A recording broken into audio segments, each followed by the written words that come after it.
It's Friday, casual Friday. Andrew's upset. No casual Friday music today. Opening music was very ominous and frightening. I don't like it.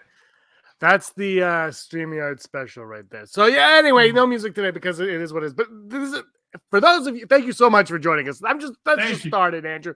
Thank you for joining us, Andrew, and thank you guys for joining us and watching along and listening to the two of us spew nonsense away for the next little while. It is Friday. It's a lot of fun. For those of you new to the channel, give us a subscribe, give us a like, share the video, whatever. We have conversations here on Fridays. Tuesdays is our superhero show. Today's mostly superhero stuff anyway. Mostly that's what everybody always wants. We answer your emails. We talk about your emails. We discuss them and some other topics as well. It's always fun. It's a good time. And this is Andrew Fantasia from the Andrew Fantasia YouTube channel. And also you can find him on Rebel Scum as well. So give those two channels a like. Also, Andrew, what's up? How's your week been? Long, very, very long. And I don't even work regular days that normal people do. So it's just been weird. How has your day been? Hey, it's been what it's been. We'll keep it at that. It's been exciting. I'm excited to do this video to talk all this fun stuff with you. And I got a big shout out to all of our new subscribers. So many of them. It's so great to see them all. Absolutely love it. And it's remarkable, to say the least, to see what's been going on. But anyway, you want to get right to the show, right to the fun stuff, the good times. Oh, yes, please. I hope this is our first email. So we're going to go right to our first email question right here. And it says, hey, DC, I heard Disney wants to make more Spider-Man movies with Toby, Andrew, and Tom. What are your thoughts? I think it would work. Thanks, Sasha Keen. Thank you, Sasha, for that email. So this is a rumor going around, Mr. Fantasia. I don't know if you've heard this or not, but the rumor is that Disney wants to make more Spider-Man movies with the three Spider-Men from No Way Home, and that have graced our screens for the last 20 years. Well, one of them has, but most of them has anyway. I say this is a no-brainer, but of course the problem with this, Andrew, is Spider-Man. The movie rights to Spider-Man are owned by Sony, who's doing a great job with Morbius. We'll talk about that later. But I don't. So I'm calling nonsense on this story. I don't think it's happening. I would love if that were the case, because I don't think I'm alone in saying I am down for more movies with the three Spider-Men at all. I don't think I'm alone in saying that and feeling that and wanting that. But I think we're going to get that again, Andrew. I think it's going to get to that point, but I don't think they're actively developing. I don't think Disney is actively developing a three Spider-Man film. No, thanks for your email, Sasha. I can't imagine why Disney would want to do this. I mean, this last movie didn't really make any money. Sarcasm. I mean, everybody loved what happened in that film. Everybody did. The idea of these three dudes together has warmed people's hearts. So of course, everybody's going to want to see more of this. Now, does it get me excited to hear this prospect? Yes. And it's not even so much just from yay, I get to see them again. I mean, that is a big factor. But I've said this before. There is something inherently exciting about the idea of casting aside the shackles of we have to just make a trilogy and stop at 3. There's just something exciting about moving past that and being like, no, we're going to make as many of these as we have good ideas for. And to take this Tom Holland thing and carry on and be like, no, there's more. You didn't just see the end of a trilogy. You just saw part 3 of 8, whatever.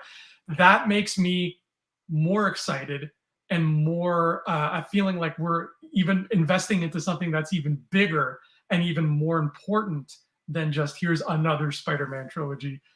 Now, what you just said, though, is totally right. This is not something that is actively happening. And of course, Disney wants it, but that doesn't mean they're going to get it because Sony still has those rights.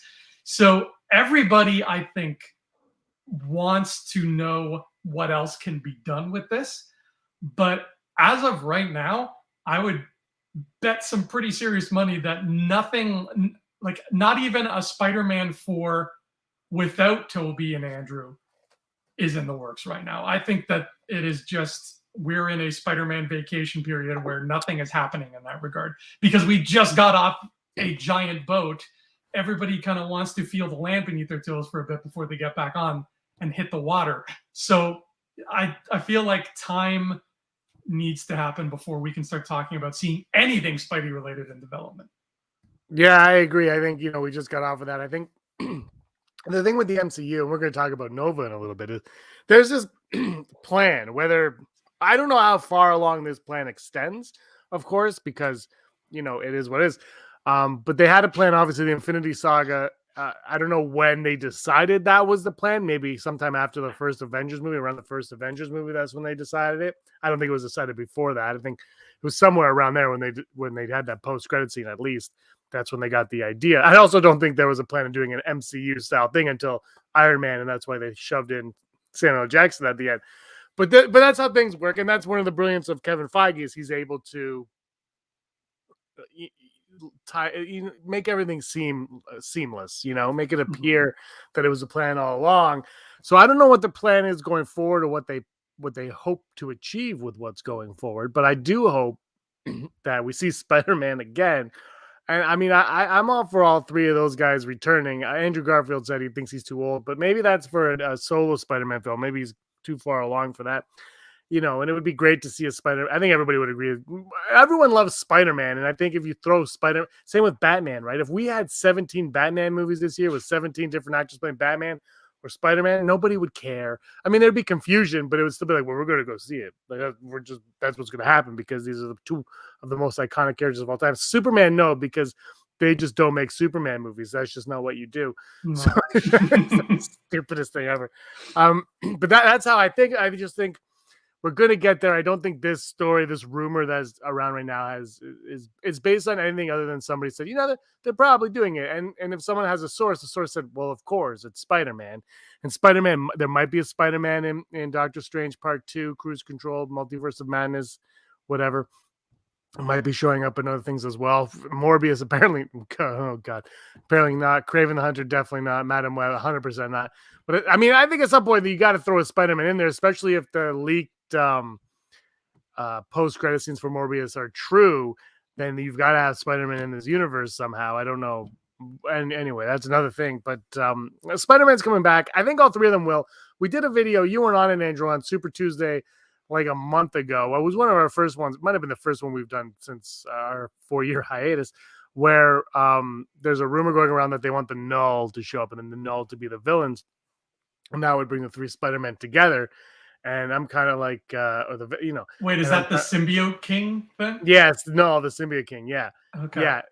Anyway, but the thing is, like, that to me would make sense for the Sonyverse, and that's a way to get all of your Spider-Men together and have a big, that's your Infinity War there. But that's along the way, and I don't think the problem with Tom Holland is, I think Tom Holland is, even though he's Sony, he's Disney, and there's like, he's kind of like in like a divorce, like the two divorced parents, and they're being like, and they're playing nice right now.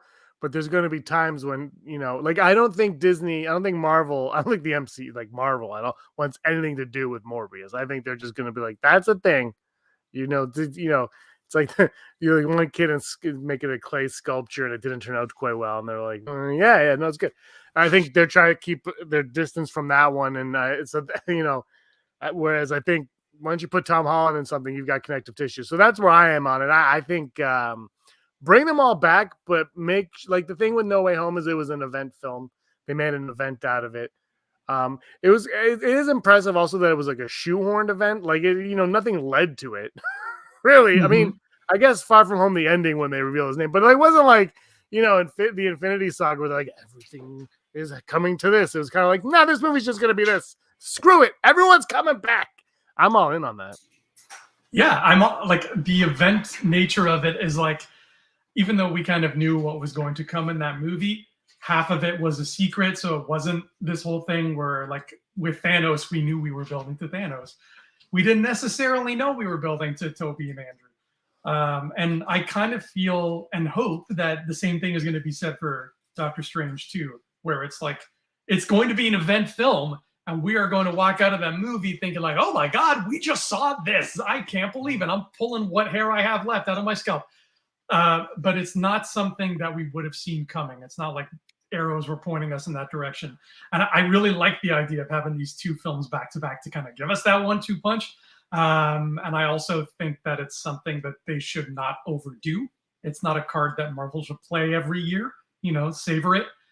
But this idea of these three Spideys crossing over and having all this fun together, yes, do it again if the three actors are willing. I think that's important too. Yeah, Sony might want it, Disney might want it, but you know what you get, James, when you have actors who don't want to play these roles and they're forced to anyway, you get Jennifer Lawrence's Mystique. So we've seen how ugly it can get and how it can really bring down the spirits of a movie. So make sure they're on board and make sure everybody just wants the same thing and everybody's approaching it from the same place that they clearly were with No Way Home. And then you'll be golden. Yeah, maybe. Maybe not. They could be screwed. Just have a plan and know what you're doing. All right, thanks for that question. Let's move on to our I think this is the second question. I might have put these out of order, so whatever. We're going to figure it out. We're going to talk about Nova, I swear.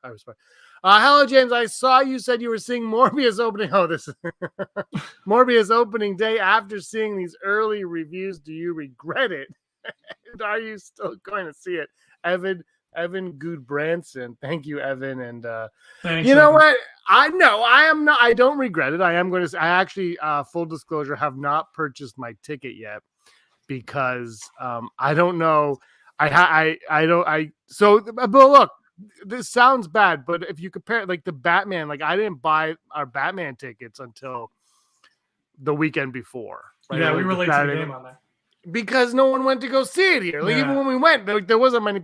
There were more tickets sold after, but it wasn't a full stacked theater or anything. So for Morbius, it's even more pathetic than that. There's I think right now two or three seats have been bought. One of them is my friend is Steve, who's on Super Tuesday, who I'm seeing it with, and there's two other random people. The other one is Jared Leto and his friend. Yeah, seriously, that's who's going to see it. So I'm not stressing out over it because there's no point to me stressing out over it. I am going to see it though. I want to see it. I'm going to do an out of theater reaction for it here, and I'm going to do a review of it on this channel because I want this movie to be good. I love Spider-Man. I love these characters. Morbius is a part of that universe. I love it. I want it to succeed. I enjoyed Venom, the first Venom. I just purchased Venom Part 2, Carnage, Let There Be. That's how you say it in Shakespearean. It's Carnage, Let There Be. I just purchased that. I'm going to watch that tonight. Can't wait. I love Venom, love Carnage, love it all. You told me that I'll probably enjoy it, so we'll see. I'm probably going to hate it now. But so do I regret the decision to go see Morbius? I hope not. I mean, I hope no one goes to I never understood when people are like, I'm gonna go see it, but I'm not gonna like it. Then don't go see it. If you're not gonna like it, don't go see it. So as much as I just did a video now on the post-credit scene leaks that are happening right now and how it sounds like just a giant mess of a film and everything, I want to go in hoping for the best of this film. And maybe everyone hating this movie right now will have my mindset where I'm like, this is going to be a dumpster fire. And when I leave, I'm like, maybe that wasn't a dumpster fire. It wasn't the best movie. I don't know where I'm going to be on it. I'm hoping for the best. I don't regret going to go see it. And we're going to talk about the early reviews a little bit later, Andrew. We'll save that for later. But for me, though, I said this on Monday. I'm going to see it. I don't know if I want to see it, but I'm going to see it. So I'm hoping I do enjoy it because I really, like I said, I don't understand when people reluctantly go see movies or they hate watch. I'm not a hate watcher. I have no interest in hate watching. I know people hate watch YouTube because I get the comments all the time where they don't watch the video. They base it on the title. I'm not one of those people. I can't hate watch something. I want to go in. I want to enjoy Morbius. I have my reservations for it. I'm not expecting gold. I'm not expecting the Batman. I'm not expecting No Way Home. I'm not even expecting Thor 2. I don't know what I'm expecting, but you know what I'm expecting? Somewhere between Blade 2 and Blade 3. something that lives in between those, right? And I don't know what that is. I love Blade 2 and Blade 3 was something else, or Blade Trinity. I like the first Blade and the second Blade are phenomenal, but I'm looking for something in between those two films, like not like the third one. Man, Ryan Reynolds, just every superhero. But anyway, it's just somewhere in between there. That is my hope for it. Andrew, have you decided? Because I know you were reluctant and your friends were all reluctant, but you're all kind of going to go see this movie. Do you have plans to see this movie? And are you going to hate watch it, or do you hope for the best on this one? Evan, don't believe James. He is regretting every inch of that ticket. He's lying right now. He's lying to you. This is a lie. No, I'm not going to. I don't want to hate watch either, man. I'm right there with you. I'm not one of those people. I don't. Even if I go into something with super low expectations, which is what I'm going into with Morbius, I am still hoping to be pleasantly surprised. I'm hoping that we get something good out of it. But I am the kind of person who is going to have fun, like whether or not a movie is spectacular or whether it's hot garbage. I'm probably going to have a good time. I just saw a movie, James, that I don't know if you've seen or even heard of, but you need to watch it. It's called Cruel Jaws. Have you heard of Cruel Jaws? Came out the same year as Jurassic Park, but it looks like it was made in 1974. And it's essentially a ripoff of every Jaws movie lumped into one film. It was made in Italian and then just like redubbed in English or something like that. It's one of those like Italian films that they kind of just outsource just to make it cheaper or whatever. Where it's one of those movies where they borrow, I should say, a lot of footage from other movies to get their thing done. So all of a sudden you'll see somebody scuba diving and you don't see their face. And it's like, because that's not one of your main actors. This is taken from some other film. And they even borrow pieces of the John Williams Star Wars theme. I don't know how they got away with it. You need to watch Cruel Jaws. Everybody needs to watch Cruel Jaws. The point I'm trying to make, though, is that this is a movie that belongs in a trash bag, and I still had a good time. So whatever happens with Morbius, I think the biggest sin is don't be dull. That's it. Just don't be dull. I think it is. I think it is too. I mean, it really just looks like Venom with even more bland characters. And that's what worries me. But I mean, I'm good at finding things to enjoy. So I'm not going to regret it either. Here's my thing with Morbius. Is like you have the MCU, and MCU is all Kevin Feige, and it's Kevin Feige and blah blah blah. And like, you know, Taika Waititi is able to kind of like poke his head in every once in a while, and Peyton Reed, I think, is poking his head in. But for the most part, it's like Kevin Feige, and it's like, this is what it is. It's like a showrunner of a TV show. Like, this is what it is. But then you have Joker, and you have the Batman, and those are like, and the Suicide Squad, James Gunn Guardians of the Galaxy, and James Gunn the Suicide Squad, where he pokes his head in. And you have these films, and they feel like these films were made for a purpose. Like these superhero movies, as much as like the pretentious directors don't like them, there are the ones that feel like they're made for a purpose. And every once in a while, you get the one that's, you know, just in there to like take you to the next step along the journey. But for the most part, these films feel like there's somebody behind them, somebody who exists, who wants to like tell the story of these superheroic characters, and they love what they're doing, and they want to really do a really good job of it. Sure. Morbius feels like the 90s. We didn't get that. We got a lot of, well, we need another Batman movie. We need a Spawn movie. You know, we need like they kept doing all that. And it feels like it's just like Sony's like, we need to do something, which is what they've been trying to do with since Sam Raimi's Spider-Man 3, Amazing Spider-Man 2. They're just like, we're going to push the Sinister Six agenda, and they don't really know why, but they want to do it. And so they're just like, here's like, it's almost like a Netflix film, but not as good because their algorithm sucks compared to Netflix. And they're just like, here's everything you need to make a movie, go make it. And they're like, okay, let's do it. Jared Leto, you're up. Like it feels like just this was just made as like a piece of a machine, like it was machinery made, as opposed to filmmaker driven. And even the MCU ones, and I was saying this, like, even if you hate the Snyder films, because I know they're very divisive and people love them, I love them, but people, you know, people are on the fence. You can't tell me that wasn't made by somebody passionate about the process and about those characters. You can say he doesn't understand the character, whatever, but you can't argue that this wasn't someone who was passionate about it.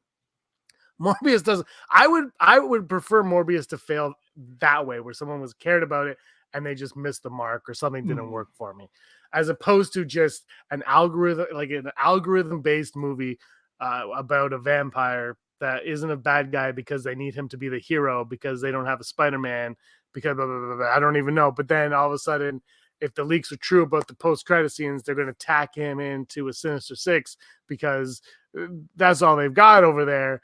And I don't get it. And but that's my biggest problem. That's my biggest thing with this movie is it doesn't look like it was made to be a film. It looks like it was made to be a piece of a puzzle. And we kind of talked about this on Monday, where it's like everybody's obsessed with what universe is this in and the post-credit scene. Nobody cares about this movie. Like nobody cares what the plot of this movie is, and that to me is problematic. Yeah, that's exactly the problem with it. They're not learning from what Feige does. End of story. Just Feige. Just Feige. Just Feige.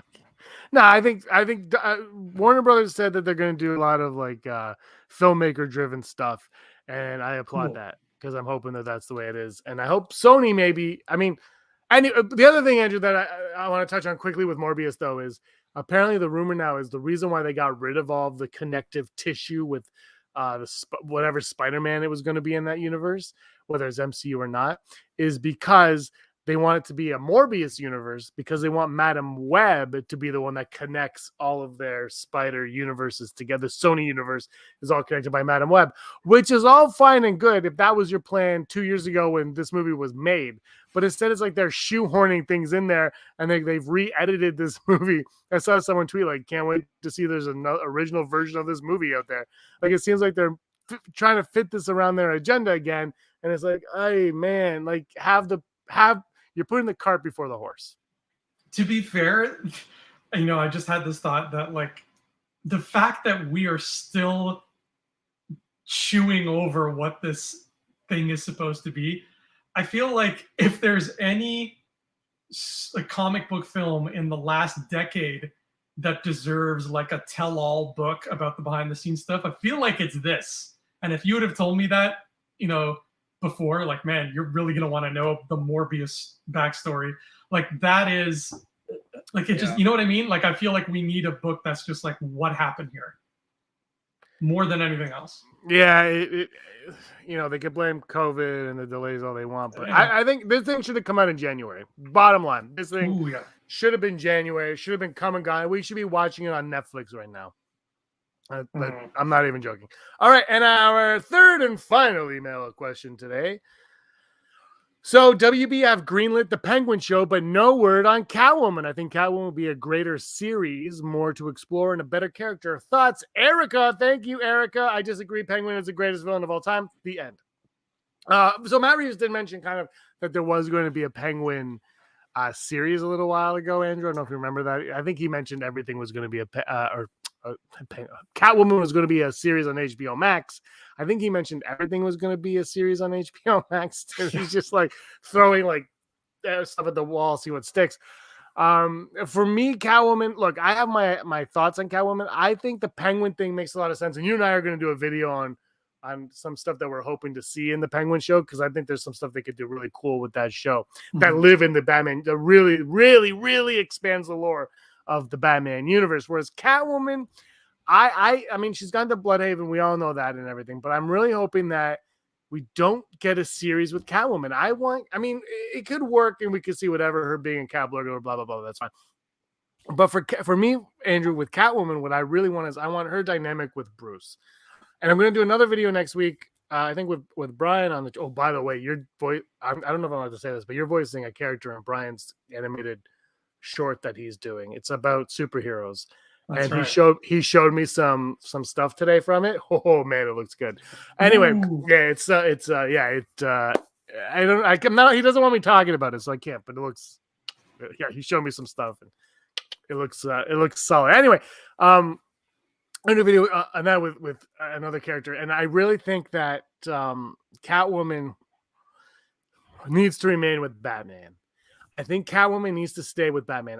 Again, we could get that show, but I think the show would be ultimately irrelevant to everything, because as much as I loved Selena Kyle in this movie and Catwoman, but I think that character needs to play on Bruce Wayne. You and I were talking when we said what the Batman did perfectly was they used the villains, and part of the villains was the use of Catwoman.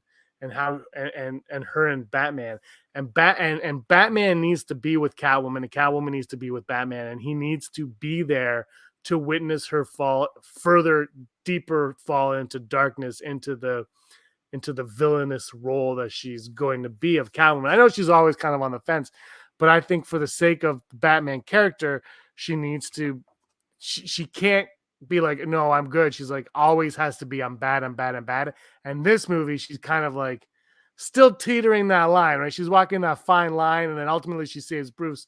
And I think she'll always save Bruce, but I think they have to portray her in a way where there's no going back. She's made her like she's Anakin Skywalker. She's made her deal with the devil, and this is it. And but Batman has to witness that, and that has to be a part of his character development and growth, and he has to be that has to affect him in ways that we don't know. And you tie that in with what I want with Jason Todd and then Mr. Freeze. And I just think this just adds so much drama and character and depth, and it will give us a Batman we've never seen before while still maintaining the Batman now we know and love.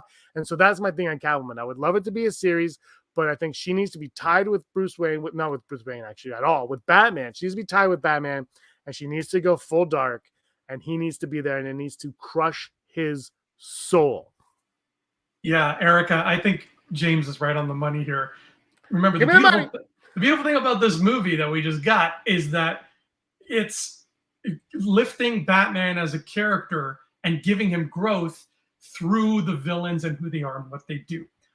And the minute you just focus on Catwoman herself doing her own thing, sure, there's probably lots of great stories you can tell with her, and Zoe Kravitz does a terrific job, but you lose that aspect of how this all affects Batman.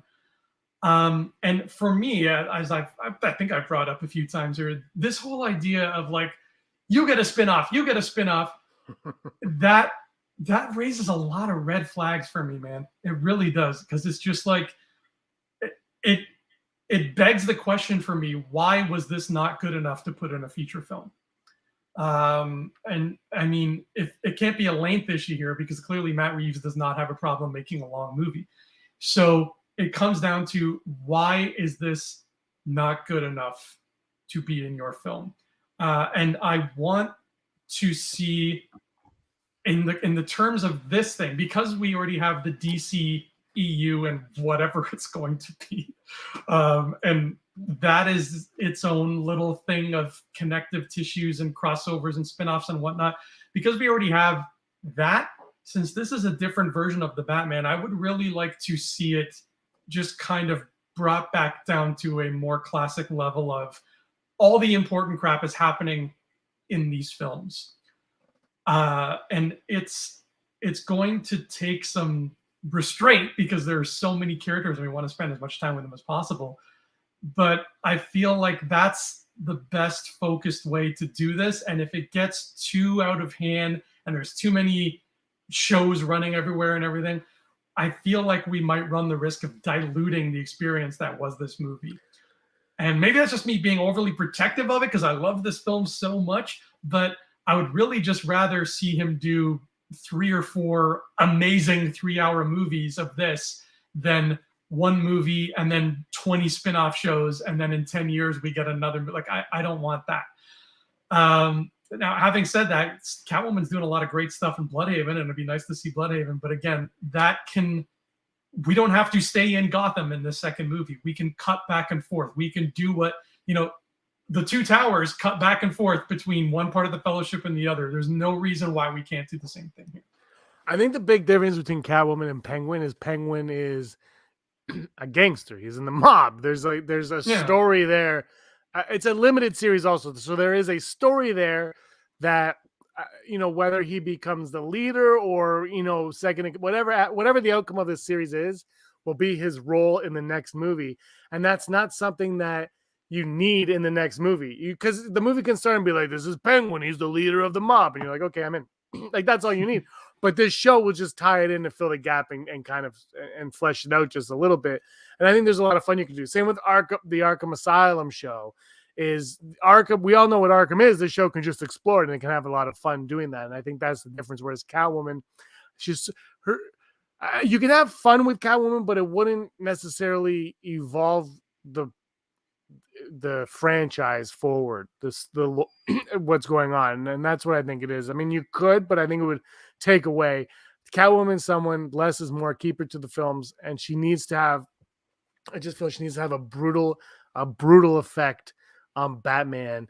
The further we go, that's just my opinion. That's how I feel. I just think that she needs to just have that effect on Batman going forward, and that's why I think the Joker scene they just released that had a brutal effect on Batman as well. And it's funny, I watched that and then I saw some clips of the movie after, and I agree that I understand why they cut it out, and I'm not going to debate whether or not they should have, because that's not our jobs at all. That's the filmmakers. But I will say there were things that the Joker said that are later. That there a lot of things that were said are mirrored later on, and I understand that. But there's a few things that were said in the clip that were reiterated later on, and I forgot that there. And I was like, oh, that actually adds more weight now. And what I'm referring to, you've seen I'm just spoilers for anyone. Anyway, so the Joker says, I know who this guy is. He's a nobody, and then he goes on and on and on. And then when Batman meets up with Riddler, he goes, you're a nobody. Like he uses the Joker's words on the Riddler. And I think that and again, this is a 5-minute scene. You don't put it in the movie, but like that alone, I was like, oh, that's power. On top of the other stuff I learned from that scene, that was extra powerful as well, because now you're using the Joker against the Riddler. And the thing I love about the Joker in that scene also is that people are complaining, well, we've got to focus. I love it because he is the Joker, obviously, but the Joker represents every POS in Gotham, and that could have been any character, from Two-Face to Mad Hatter to Ventriloquist to Clayface to like it could have been anyone in Gotham doing that, and that's how corrupt Gotham is, and I love that aspect of it. So I went off topic a bit, but I love that scene. I love Gotham, and I can't wait for more. But I just think Catwoman needs to affect Batman in a brutal way. Yeah, and hopefully vice versa. Hopefully he affects her in a way too, and they build each other up, because that's what this movie was so good at doing. And I don't think we need spin-offs. I think we just need more of that. We've got plenty of things with spin-offs already. But I don't want to see her come back to the good. I want her to be bad. I'm selfish. Yeah, I like her bad too. Yeah, I like the crazy version of Catwoman who's just like, I'm afraid of being near this person, as opposed to the one who's just like, I'm good at stealing necklaces. Like, I like the one that makes the weird cat noises, and it's like, I'm not going near her. I don't need a redemption story anymore. We've got too many of those. Let's go into our third email question right now. We already did a third. That's already the third. Oh, that's all of them. Those are all. You're on top. We're ahead of schedule. We're going right through this. All right, let's talk about Nova. They're going to do a Nova. Nova's gotten the green light, apparently. They're developing it over at Disney Plus, Andrew. How familiar are you with Nova? Are you a big Nova fan? Tell me you are. No, I am not a big Nova fan. I was kind of hoping you'd start the show with the Nova mascot. Or the helmet, whatever it is. I'm kind of wishing I started every show with that now. The only thing I knew about Nova is from the trading cards I used to buy, and there was a card of him, and he was like going through space like this, and I'm like, oh, he was like a cool fella. And I know that there's me too. I know that there's him. His name is Richard Rider, and then there's a female Nova named Frankie Ray, and they're both equally awesome. And I think people love them both. And no matter which one we get, it seems like Marvel fans will be like, there's not one that people want more than the other, it sounds like. But tell me about this show, like this green light. What's the source on this? It's just been reported from, it's not officially from Disney or anything, but there are reports going around. We're going to get, apparently it's going to be a limited series. I think we're going to get him in like Guardians of the Galaxy. That's where I always thought we were going to be introduced to Nova. But but then James Gunn tweeted something, and they said, they asked about people showing up, and he goes, there's too many loose ends with what we've got. And we're getting Adam Warlock. So I don't think we're going to get Nova in that one. So it sounds like they're just going to throw him in here. I'm really looking forward to Nova in the MCU, to be honest. I don't know what they're going to do. The show that's throwing me off is the Agatha show, because I felt like they had like this really like concrete plan, and then like, oh yeah, and Agatha's getting a show because you all liked Agatha. And it's like, what? Okay, so that makes me kind of question this Nova show, where I'm like, was this a plan, or is this somebody saying, no, we need a Nova show? But I think Marvel is looking to get off of Earth. They're looking to move away from Earth. The further they get from Earth, the better for them, I think, because then you could just start doing everything. And then also, you don't have to do location scouting anymore. Everything's in front of a green screen. So I think they're really looking forward to getting off of Earth, moving things along, getting more cosmic.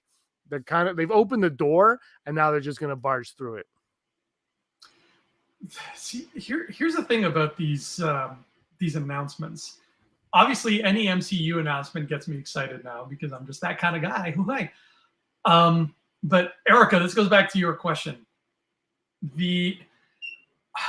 Between Eternals, whenever Eternals came out, like late November, between then and now, James, we have had announcements and rumors of like at least a dozen things in the MCU.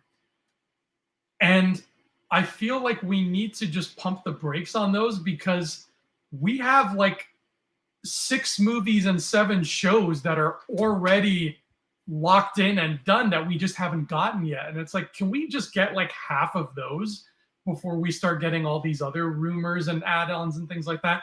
Like there's so much that just keeps being put on the pile. I feel like, you know, as a book guy, as a guy who buys way too many books, this is a thing that we suffer from as book people, is we'll buy 3 books and then we'll be like, I'll get around to reading those soon. And before we even crack open one page of one of them, we've already gone to the bookstore and bought another 5. And it's like, we need to pace ourselves a little bit better here. This is counterproductive.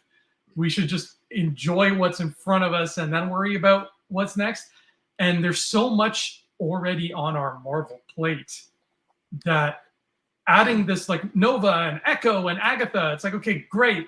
But hold on, because we still have 6 other shows that you told us about 2 years ago that we haven't gotten. So let's just get through those.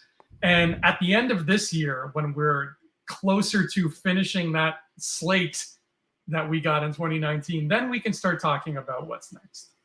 So it's official. Deadline has reported that Richard Rider, aka Nova, looks to be joining the Marvel Cinematic Universe, as sources tell Deadline that Marvel is developing a Nova project with Moon Knight scribe Sabir Pirzada on board to write. It is unknown for now whether this will be developed as a feature film or limited series for Disney Plus, and it's produced by Feige. I did hear from Big Screen Leaks on Twitter that it will be, I think it was Big Screen Leaks. I might be misquoting here, so don't. Let's just say I read this on Twitter from somebody that it's going to be a limited series. They're saying limited series, right, which makes sense because we haven't gotten any MCU. Star Wars, they said never, but we haven't got an MCU movie. Werewolf by Night will be the first movie we get on Disney Plus for any of these things. So a limited series sounds more accurate. You have more time to develop as well the character in a limited series. But to your point, yeah, but they are announcing a lot, but MCU has a track record where when they say something's happening, it's happening. You're absolutely right. That's the difference between them and Star Wars, is if they say it'll happen, it'll happen. More difference between them and pretty much every other. I think the problem is we look at Star Wars and DC and we're like, but I think they're like more normal, whereas MCU is just like they're a fine-tuned oiled machine where they're just like they know what they want to do and they have their plan. And I don't know, maybe Nova was always part of the plan, and Feige, just because the way Feige seems to work is if you do something that they like, he will grab you. Like I believe his Star Wars movie is going to be written by the Loki writers, and now Moon Knight writer is going to be doing Nova. I think if you get in his good books, he will bring you back for other projects. You know, I mean, if you're like the Russo brothers or whatever, you're whatever. But these writers who are kind of, you know, they're not household names. I think he's like, okay, well, I have faith in you. Let's keep doing it. So. I trust it. I mean, so we're getting Miss Marvel in July, your birthday, or June, your birthday. You're going to be getting Miss Marvel. Marvel. Out on my birthday. I'm sure you're excited about that. Then we get Werewolf by Night in October, which I'm super excited for, by the way. Very excited for this. Your boy Michael Giacchino is directing that one, so we'll see. It's going to be very musical, I think. I can't wait for that one. And then I guess around Christmas time, we're going to be getting She-Hulk. I think that's when She-Hulk's out. Is there another one? Am I forgetting one that's coming out? Echo's coming out probably early next year, I'm guessing, because they're shooting that now. Where Kingpin, I guess, is going to come back. And then Daredevil season 4 is happening. Nova. It's so much. And then it's Moon Knight. So much. They are going to look. The this is my concern. I say this with Star Wars all the time, is if you give me this stuff on TV, on Disney Plus, which I'm paying to watch, I'm paying for streaming to watch. If you give me this on there, what is going to get me to watch your crap in the theater? 3 Spider-Man will do it, and a big Avengers level threat like the Infinity Saga. But is like a Shang-Chi or Eternals going to cut it anymore after we start getting 17 series a year? Like, that's where I'm at. It's like Spider-Man is going to, I mean, Shang-Chi now is going to cut it, but I mean, like, for the first ones is what I mean. Like, right. Can you throw something like that at me and make me care? Or are you just, every time you make a movie now, it's going to have to be a big event, but then you're going to want to do 3 big events. And am I going to get tired of the 3 big events? Because I also know 45 days later, whatever it is, it's going to be on my Disney Plus at home. Like, at what point are they going to oversaturate the market with these films? I know. And I mean, I'm sitting here, I keep saying it's so much, but you have to understand, I'm saying it with a smile on my face. I'm saying it with excitement. I feel like the pace with which these things are being announced and everything, it's like I just walked downstairs on Christmas morning and somebody is already ripping open the paper and saying, look what you got, look at all. And I'm like, can I please just open them one at a time at my own pace? Pretty please. Can I savor this? That's the thing. I want time to savor it. Because right now, as it stands, we got Moon Knight, She-Hulk, Miss Marvel. What am I missing? Moon Knight, She-Hulk, Miss Marvel, Secret Invasion, and then this werewolf thing. And then Doctor Strange, and then Thor, and then Black Panther, and that's all this year. And then you still got at least 2 other movies next year that we know of, and some other shows. It's like you already have teed up such a long line of dominoes. Let me just savor that before you keep adding more. But I'm still going to be excited for all of these. There's no question about it. Yeah, I just think at some point you're not going to be. You know what I mean? Like, at some point you're going to be like, I hope not. I really want that Scorsese. I know, so do I, but I don't know. I mean, comic books have lasted forever. It's just at some point I don't know. There's so many coming. There's so many on the way. And I think the one thing with DC for me is, like, if they do the filmmaker driven or they do the Snyder stuff, whatever, you got to be different. And I know Shazam was great, but Shazam is very close to Marvel. And if they're all going to be like that, then you're just going to get bunched together. And it's just so much happening right now. All right. Final topic, Andrew. Morbius. So Morbius is coming out in less than a week. I will be seeing it on Thursday, and like I said earlier, I'll be doing an out of theater reaction and a review on the channel of this movie that I'm very intrigued in seeing what is going. But people have been seeing it. They've had early fan screenings at one night, and we're going to show a couple of here from the, I believe, from a Twitter feed. I'm going to show you in a second, but there is one, Andrew, where they do all these fan screens and they say, "Hey, please tweet positive reactions to this film." That's what they said. They asked people to tweet positively because it's a fan event. They want you to be positive. And I get it. I went to see the Justice League, the Joss Whedon Justice League at a fan event. And I will tell you, it was a very pleasant experience. You have a great time. They treat you well. You get fed, you get a drink, you get it. Like, it's very well. And so they asked the people to say that. And somebody said, they asked me to tweet something positive. So I'll say, the free wine was good. Wow. That was the tweet. Wow, man. And I can tell you, when you go to a fan event, they treat you very well. And it's very easy to like a bad movie at these events because they treat you so well. They spoil you, they pamper you, and you're like, oh man, I'm in this environment. This is the best. Like, and then they trick you into whatever you're seeing to thinking that it's the best thing ever. And this person, I can't remember who it was on Twitter and said the free wine was good. That was a Aaron, wasn't it? Who was it? It was Aaron. It was Aaron. Yeah, right. Aaron. She might have had other things to say about the wine, but that's what I saw. I saw some other stuff where people just talking bad about it, and it's unfortunate that this is it. But we're going to throw up some of the reviews right now to take a look at them. So yeah, we'll give these a read. So here, this is from the MCU report over on Twitter. They put this together. Look, they probably put more time and effort making this graphic here than the people making Morbius. Oh boy. So Morbius reactions, MCU report, follow them. Morbius is about as bad as you were expecting. A 2005 plot collides with visually confusing CGI to create a bit of a snooze fest. But don't worry, they've saved the worst for last, featuring some of the worst post-credit scenes you've ever seen. Sony are off their rocker from Sar Astley. All right, let's take turns reading these. I want to do the next one. All right. Yeah. I like that you're like, I want to say it. You can read them all if you want. I don't care. Morbius is just as disjointed and boring as you expected it to be. Clearly butchered in an edit by a studio who had no clue what they wanted to do with it. Not that there's a good film trapped in there. Okay, so as boring as we expected, like I think that's like what we said earlier, like this is Netflix levels of bland. And that's not a surprise. I don't want to expect it to be boring. That's what says something about all of the promotional material for it, though. That's a problem. Mm-hmm. That's the thing. Morbius is unfortunately not great and definitely not as fun as Venom. Really confused at the future of the Sony Spider-Verse following the post-credit scenes and the editing. Wow. Nicolo Oz says that. That's again, I liked Venom. I know people had problems with it, but I think it was a fine film. I don't think it was over the top or anything. I think it was fine. And not as fun as Venom. Venom was like one of the least fun movies that they've made.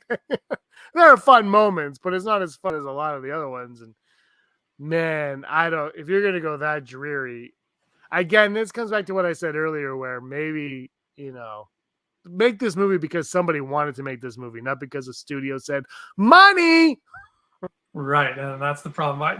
I find Venom, the Venom that they gave us there, that Tom Hardy gave us, I find him really charming and fun. Like as soon as he shows up, the movie gets exciting to me and I have a good time. And this guy, Dr. Michael Morbius, seems like he is not that kind of character. He seems much more dry. Let's see. Morbius proves that no matter how many famous faces or shiny visuals you squeeze in, Sony will always find a way to impressively misunderstand basic storytelling. Ooh, that is harsh at Escape Film Club. That's very harsh. I don't know if that's warranted. Well, I mean, I can't say I haven't seen it, so I guess we're going to. This is hilarious, though. These, the bad plotting and messy CGI. That's the second CGI reference. They've had 2 years to get it right. Confusing editing, again the editing, and worst sound mix result in absolute incoherence. But the post credits managed to outdo it all. It's den of geekness right there. Yeah, so all these things are on like the same page. That's what's hilarious about it. It's like they recognize there's an editing problem and a CGI problem and a storytelling problem. But here's the thing: the CGI, I don't understand how you don't spend 2 years to get that right. The other thing, though, is the editing. The editing, I'm curious if that is how it was originally, or if it was because they shoehorned in the multiverse. Because apparently the post-credit scene, Andrew, if you don't want it spoiled, I don't really care at this point. I actually would love to know it. I don't care about the spoilers. I did a video on it a little while ago, but apparently there's 2 post-credit scenes now. And this is all speculation at this point in time, but nobody has refuted it. Okay? It's out there. No one said that's not true. Apparently, Tombs, Vulture, the purple sky from No Way Home opens up and transports him to a prison cell in the Morbius universe. Okay? Uh-huh. All right. I don't have it in front of me. And then the second post-credit scene. Oh, and then he's in the cell, and then the cops are like, "Who are you? You didn't arrest you," because he's in a different universe, so they let him go. Then the second post-credit scene is the Vulture in his flying gear. Don't ask how he got it. And Dr. Morbius is driving a car towards the desert, and Vulture flies next to him and says, "Hey, I want to get revenge on Spider-Man. I'm putting together a team. You in?" And Morbius says, "Yes." And I'm like, okay, here's the thing. Makes no sense. They don't even know how the multiverse works, apparently. But the thing that makes this, for me to sound, makes this seem true, Andrew, is in the most recent featurette for this disaster of a movie, Jared Leto said the multiverse has opened the door to possibilities. So they're acknowledging the multiverse, which was supposed to happen after this movie came out. Mhm. I'm kind of thinking the problem with this movie is they made the movie like this, and then years went by and they're like, Madam Web, Venom, Craven, our universe. So then they made changes there. Then the multiverse was a thing, and they're like, well, we can explain it all with the multiverse. But so then they're like, don't put Spider-Man in this because he's our Morbius one, and we'll have Morbius in Madam Web, and Madam Web will have Spider-Man. And I think all of that has butchered this film, which probably wasn't good to begin with. Let's just be honest. It probably was a mediocre film to begin with. They ended up butchering it with all these last minute decisions that they've made because they had 2 years. You can't sit on a film for 2 years. And instead of working on the CG, they just butchered it, put the pieces where they needed them to fit into their agenda. And now they're making Jared Leto do his best acting to date by pretending he likes this movie. Although he just did a Vanity Fair article where he had a scapegoat where he's like, if the movie fails, it's because it was on the shelf for 2 years. So he's already preparing for the failure. But like, I don't know. That's where I'm at right now with this movie. Is all of the problems are stemming from the delays causing Sony to do what they do best. They did it to Spider-Man 3 and they did it to Amazing Spider-Man 2, where they're like, let's put that cart before the horse. Oh boy. It's like I don't like being the kind of guy who judges a movie before he sees it. So I'm going to do my best to not be that person. But you're right.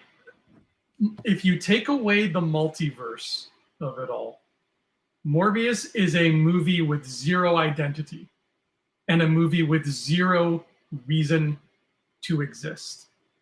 It just feels like this mediocre movie about a mediocre character. Let's face it, I don't think anybody I know would say their favorite Spider-Man villain is Morbius. It's just existing here to try to tie in with something. And maybe on day 1 that was just Venom, and maybe on day 50 that was, I don't know, a possible Craven movie, and maybe now on day 784 it's the whatever. But it just feels like you're sticking a Post-it note on a painting and saying, this is part of the painting too. But it's just a Post-it note. There's no art to be found there. And I get a sense that everybody knows that going into it. Even it seems like Jared Leto and some of these people who are part of the making of it all seem to know that going into it. But all that aside, what boggles my mind is this. After No Way Home, which these people clearly saw because they're throwing it in, but after No Way Home, why do we need a Sinister Six movie, James? Well, because why do we need one? Sony needs their Avengers, and they don't have the heroes; they have the villains. That's why. I'm gonna argue. I'll argue that I think a Sinister Six movie would be cool. The problem is you don't have a Spider-Man. Exactly. That's the problem. Why is he saying yes to revenge unless Spider-Man's in this movie? Like if that Spider-Man murderer sign is gone and Spider-Man doesn't exist in Morbius at all, then when Vulture comes and says, hey, I need revenge on Spider-Man, Morbius should be like, who the hell are you talking about? Who is Spider-Man? Like, he doesn't know who Spider-Man is. So I don't... I hope these scenes are fake. I hope this is not real. So do I, but I think they are, because everything's... Like, if you look at what we just showed from MCU Direct, if you look at that, and then you look at what I just read you, they almost feel like they're married, those two. Like, it's, and no one's disputing anything. That's what we'll find out. Hi, Desi. We're gonna find out. Desi. We're gonna find out eventually. I just think this movie. I'm gonna go see it though. I'm gonna go see it on Thursday, and I'm hoping for the best. But again though, it's like, I mean, I love the Amazing Spider-Man movies. I know you don't, but I love those movies. But again, it's like they're like Sinister Six is happening. your obsession with the Sinister Six needs to just fade away. But at least then they had Spider-Man, but it needs to fade away. You need to just let it go. I think you could do it now, but you need Spider-Man. They need to figure out Spider-Man in the Sonyverse. You get Spider-Man, then you can do a Sinister Six. And I'm okay with them doing Venom, Morbius, Craven, and all, and giving us these movies if there's a reason for them, if they're good stories and character development and all that. But if you want to bring them together, they need a reason to come together. It can't just be like, hey, you know what worked in Iron Man? Nick Fury's showing up.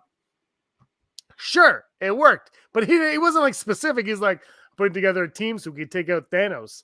Like, it wasn't like that. It was like, I'm putting together a team. End of story. Let's move on.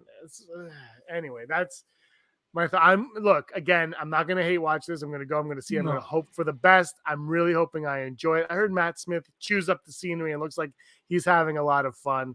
From the sounds of it, he's the only one, though. He was like, my paycheck's massive. Let's do this. Anyway, those are the thoughts on Morbius. Anything you want to add to that, Andrew, before I put this baby to bed? Just that I agree with you. I'm going to go in with a big smile on my face and try to have the best possible time I can have. And for anybody out there who's a fellow fan of the 90s cartoon, Yes. I am going to, when the lights go down before the trailers start, I'm going to yell out, Felicia! Anyway. Maybe they should have just watched the 90s show. Did you watch? Before we leave, did you watch the Halo show? Do you play Halo? Oh, no, I'm not a Halo guy at all. All right, first-person shooter, that's not your thing. No. All right, that is our show. We don't have an end board, so I'm going to try to just do this all at once. Thank you so much for watching, everybody. Give us a like and a subscribe. Share the video with your friends and tell them to like and subscribe because we need all the help we can get. And check out Andrew's YouTube channel at youtube.com/Andrew Fantasia, where he talks about stuff, and also plug your book. Yeah, you can buy my book, Side Scroller. This is it right here. You can buy it on Amazon. It's orange. It's full of video game Easter eggs, if you like that kind of thing. But it's not, it's its own thing. It's not like, hey, you took Donkey Kong and turned it into a book. No, it's its own original thing. But if you like games, it's all in there too. He didn't not take Donkey Kong and put it in a book, though. I wouldn't. That's true. That is true. It's 90% Donkey Kong. Yeah, in fact, all of this is just Diddy Kong Racing adapted, and then the rest is original. Oh, that would be amazing. All right, everybody. Thank you so much for watching. It really means a lot to us, for real. And until next time, may you be the master of your own universe. Felicia.